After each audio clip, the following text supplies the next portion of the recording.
এই দুনিয়া হচ্ছে সিজনুল লিল মুমিন, নবীজি বলছেন দুনিয়া সিজনুল লিল মুমিন। দুনিয়া মুমিনদের জন্য কারাগার। কারাগার মানে যেখানে আমি স্বতন্ত্র স্বাধীন নই। এখানে প্রশাসন অনেক ভাই বোন আছেন, তারা জানেন কারাগার কি জিনিস, আর যারা দুই একবার যাওয়া আসা করেছে ওরা জানে কি জিনিস। এখানে আপনার কোনো ব্যক্তি স্বাধীনতা নাই।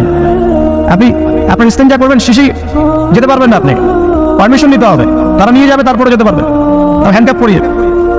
দুনিয়া সিজনুল লিল মুমিন, দুনিয়া মুমিনদের কারাগার।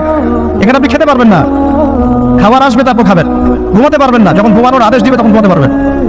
কতক্ষণ ঘুমাবেন তাও ফিক্স করা।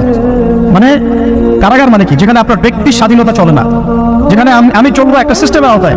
এখন নবীজি বলছেন দুনিয়াটাই হচ্ছে কারাগার।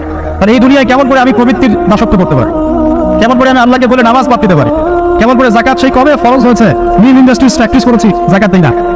রমজান মাস যায় আসে, রোজাও রাখি না, তারাবি করতে পারি না। কোরআন আমার সামনে মানুষ তেলাওয়াত করে, কোরআন আবার ঘরে পড়ে আছে, শেলফের উপরে ধুলাও আছে, শেলফের